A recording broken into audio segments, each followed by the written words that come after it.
मरने के बाद जीवन नहीं है, मृत्यु के बाद कुछ भी नहीं है, मृत्यु के बाद है अनस्तित्व। अगर अस्तित्व फिर भी है मृत्यु के बाद, तो वह अस्तित्व कैसा होगा? इससे भिन्न होगा? बिल्कुल नहीं। यहाँ जिस प्रकार वस्तुएं हैं, वस्तुएं से आपकी इंद्रियों के संबंध हैं, वहाँ भी वस्तुएं होंगे और उन वस्तुओं से आपकी इंद्रियों के संबंध होंगे। तो ये जो वस्तुएं और इंद्रियों के साथ जो संबंध है, सारे दुख तो उसी के कारण होता है। यानी कि जब आप अस्तित्व को, खुद भी अस्तित्व में हो और दूसरे जो वस्तुएं हैं उसके अस्तित्व को महसूस करते हो, इससे बड़ा दुख तो कुछ हो ही नहीं सकता। दुख का तो सारा कारण ही ये अस्तित्व है। तो अगर कहीं पे भी अगर आफ्टर लाइफ है भी, तो वो भी इस प्रकार का ही सफरिंग होगा, वहाँ भी दुख ही दुख होगा। आपको जो है ना, अगर दुखों का अंत करना है तो you have to stop bearing children in the world, पहला तो ये। और दूसरा, you have to cease to exist. आपका जो अस्तित्व है ना, उस अस्तित्व को खत्म करना पड़ेगा। ये जो अलग अलग तरह के आपने अस्तित्व बना लिए, उनको खत्म करने की शुरुआत करो। सामाजिक आइडेंटिटी है ना, खुद की एक स्पिरिचुअल आइडेंटिटी, खुद की जो डिफरेंट टाइप्स ऑफ आइडेंटिटी आपने बना रखी है, सारा दुखों का कारण वही है। और ऊपर से ये अस्तित्व बना रखा है आपने, ये अस्तित्व भी दुख का ही कारण है, जो शरीर के जाने के साथ ही जाता है। तो आप जितने लेवल्स पे अपने आइडेंटिटी, अपने एग्जिस्टेंस को मिटा दोगे, उतने स्तर का आपको सुख मिलेगा, आनंद मिलेगा, दुखों का अंत होगा। बोलने की बात यही है, वो हमारा आनंदमय है, ये सारे चीजें बोलना बेकार है। क्योंकि सांख्य दर्शन में पहले तो लोगों ने ऐसा माना कि आत्मा में मतलब कोई रस नहीं है। अगर आत्मा है भी, आपने मुक्ति पा भी लिया, सारे गुणों से मुक्त भी हो गए, तो कुछ तो रस है नहीं उसमें, कुछ आनंद है नहीं। बाद में आदि शंकराचार्य आए, उन्होंने एक चीज जोड़ दिया कि नहीं, आनंद भी है मोक्ष में।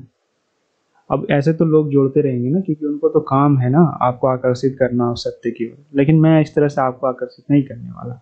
देखो भैया, मोक्ष जिसको कहते हैं वो बस अनस्तित्व में होने की अनुभूति है।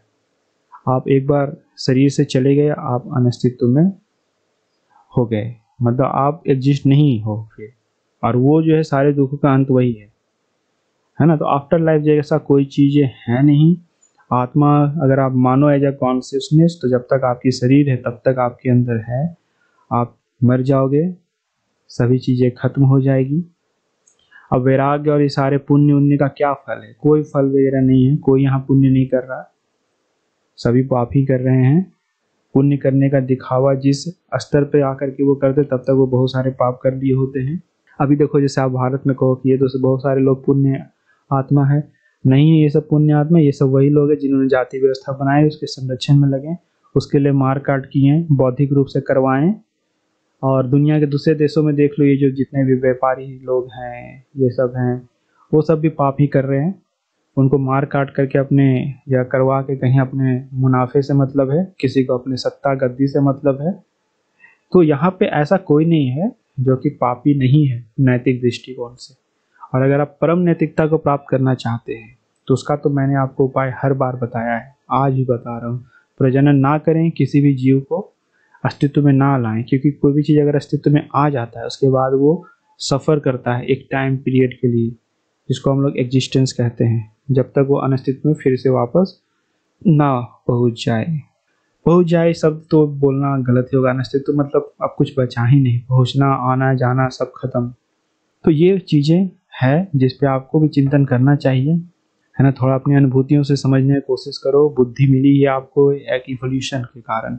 अस्तित्व जो है ना, खुद में बहुत ज़्यादा पीड़ा महसूस कर रहा है। और उसी कारण क्या है ना, कि जितने भी जीव जंतु हैं, विभिन्न प्रकार के जीव जंतु, जड़ से चेतन जितने दिखते हैं आपको, हालांकि यहाँ जड़ है ही नहीं कोई, सब चेतन ही है, जड़ में फंसा हुआ है। जो जितना फंसा हुआ है उसके पास उतने चुनाव की कमियां हैं। मनुष्य के पास चुनाव की कमियां इसलिए नहीं है क्योंकि उसने इवोल्यूशंस को फेस किया, और इवॉल्व होकर के आज उसके पास वो चुनाव है कि इस अस्तित्व से वो मुक्त हो सकता है। तो बिल्कुल आपको इस अस्तित्व से मुक्त होना चाहिए, और यही जो है ना आपके लिए परम मुक्ति है। धन्यवाद।